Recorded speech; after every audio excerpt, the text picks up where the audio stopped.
This is the Nomad Futurist podcast, a podcast about the evolution of technology, society, and transformation. Connect with us, share your thoughts with us at nomadfuturist.com. Let's get this started. Here are Phil and Nabil. Hello. Welcome to Nomad Futurist podcast. This is your host, Nabil Mahmood from Orlando, Florida. This is your co-host, Philip Koblenz, also physically in Orlando. This is Jane Hsieh, also physically in Orlando, specifically room SA331AB. Oh my gosh, that sounds so much like Elon Musk. Well, folks, we are at Data Center World in Orlando, Florida. It's our first event in person. I haven't done that in over 18 months. So excited to be here. Jane, welcome to the show. Thank you so much for having me. It's a pleasure. All right. So let's start with getting to know you a little bit. Tell us about yourself. I was born in Taiwan. I came here when I was 13. Learned English then. It was obviously a difficult transition, starting middle school that you don't even know your ABCs, right? And trying to be asked to a prom with the drawing. I don't think I could ever give a response. But all that experience is what it gives me is to be very adaptable to new environments. I love to learn about new languages. I, in fact, speak 5 different languages. I speak Taiwanese, which is the native language of Taiwan, Mandarin Chinese, which is the national language, Japanese. I took after my grandma because Taiwan was colonized by Japan for quite some time, and I wanted to kind of keep that part of me in her memory. And so I took additional Japanese language class in college. And then there's some French in high school because my mom says, do not take Chinese just to pass your AP class. Find something else. And sometime in my career path, I lived in Sao Paulo, Brazil for a while. So I learned Brazilian Portuguese.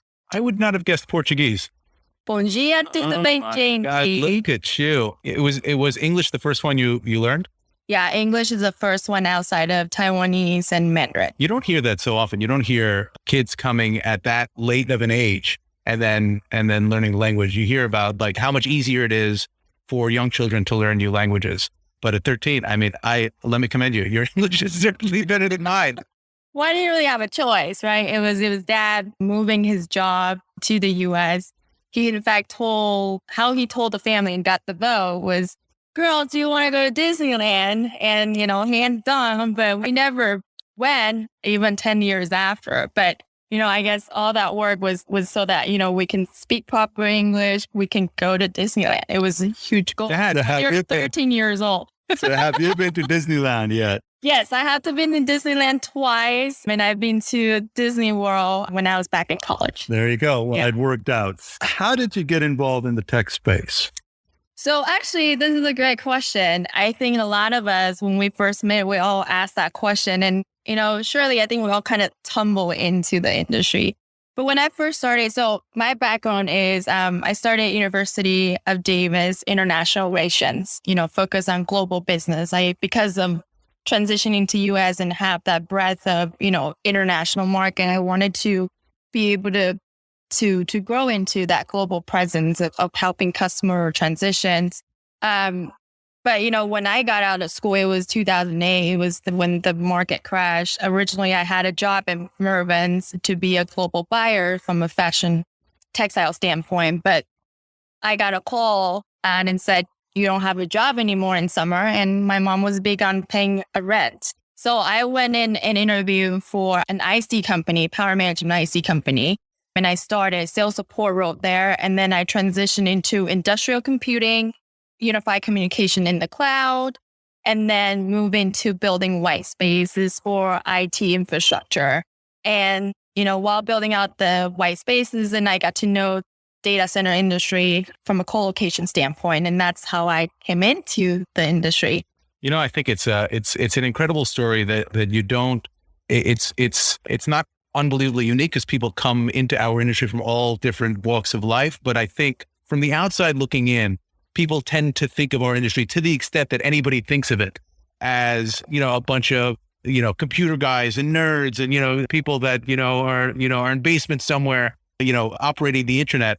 But, it's great to hear that, you don't necessarily have that technical background, but you can apply, your skill set, your knowledge, your flexibility, my gosh, your resilience that you saw your entire life, and apply it towards this industry. So I think it's an incredible story.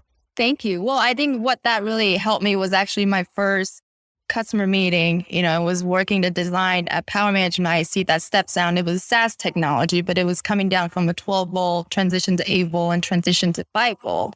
And really, if you think about it, is, you have a hard drive and you're trying to, plug it into your laptop or a different device, but just seeing the engineering person drawing that single line out and what that step down voltage, that completely opens my mind where, oh my gosh, this is a piece of art and this is so fun. And then capturing that exactly as it is back to the engineering team and be able to produce a product for the customer. That experience was super exciting for me. And so the thought of being able to connect people's idea from an engineering perspective, transition that to, I guess the dumbed down version for the sales team or for the marketing team, and then seeing how everything come in circle and adding that value to everyday product that we use, right? It can be a console server, it can be a laptop, it could be, a storage device or a power bank, things like that we use every day that technology is evolving to. Every one of us are playing that role, and just be part of that was just super exciting for me. Sounds like there's a creative element to it. A lot of you wanted to be in this creative kind of, textile industry, and you managed to apply it towards technology. Well, tech is the new fashion, right? Yeah. Can I say something Please. crazy? Please. So one of my dreams that I wanted to do if I, ever work with the fashion customer for co-location is that I wanted to do a fashion show in a data center. And I imagine the hairstyle would be your Cat 5 and Cat 6, and your skirt would be your floor tiles, and things that they're holding, maybe a small purse, would be your HPC computers. And we're not going to touch anything, because for security reasons. But I think the industry can be so much more colorful as we all envision it to be in the future. And that's my vision, is that that's show more and share more. If I love it. If Tommy Hilfiger is listening, Chanel, I love Chanel, Gucci, any of those guys, I'll tour you personally. You have the exclusive. That'll be one of a kind for sure, to be walking around in bare metal. All right. So you got into space. What keeps you going on a daily basis? I mean, technology is changing every day. I mean, there's something new that's popping in and out as we know it. Like, for instance, what we just experienced with our audio quality, folks. Anyhow, so what keeps you going? How do you stay ahead of things as it entails to tech? Well, I think first of all is the people in the industry. The more I'm with all the technology experiences I have, 13-year plus, but really get into the data center space 4+ year in, I still feel like I am going to school, right? It's so fascinating to meet people like Philip, and Bill and having a real, very real conversation about what's happening in the industry. And just like we're having, a challenge there with the audios, but, we all come through. And that's something that's inspiring, is that we're human beings and we have skill set that's beyond the hardware or, the software, because we created those, right? But I think the more that we're having these conversations, that there is creative discussions, that's what drives me. That's what make me feel like, and really in our day-to-day life, right, we're here to solve the customer or help to console them or exchange idea for their, digital strategy, what that looks like. And the truth is it involves so many different pieces of, scope. I mean, when we have to put together a project today, we're talking with a partner from low voltage, from cabling, from our own scope to fiber connectivity and all that. And imagine how many wonderful people that you're pulling together, and that magnitude of connections and building meaningful relationship, and then pulling together that experience is something that I will live day in and day out, and it's giving me energy and inspiration. So one question I've got to ask, like Phil and I have grown in this industry. Yeah. From bits and bytes to copper touch and copper. You came in from fashion. It's great. We're happy to have you as a part of the industry. It's exciting. We're bringing, well, guys, welcome, Jane. Yes, we're bringing fashion to high tech. You're welcome. Pleasure is on mine. There you go, right? Okay, so what would you tell the younger self? Would you do it again? And secondly, based on what you know today, what would you do differently? So I would definitely do it again. I would say one thing that I would say coming from the journey was a lot of sort of self-searching, right? Whether it's meeting people or understanding the business, because frankly speaking, there is no major out there that says data center degree, right? So there is no formal training coming into this. It's a lot of hands-on engagement that you need to do and continue to learn about the industry.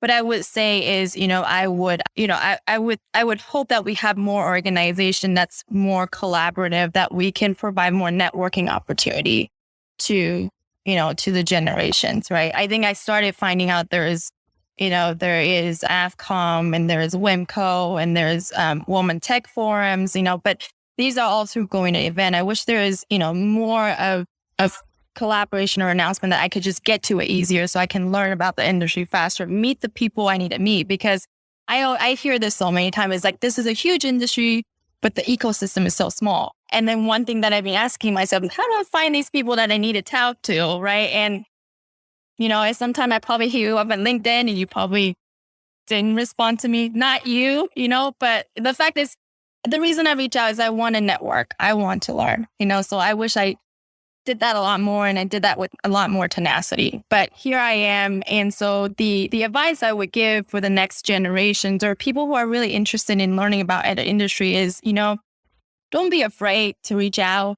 and stay curious and stay hungry, because that's a way to get on the next best things, And then, I recently got appointed on this AFCOM GenNext Advisory Board.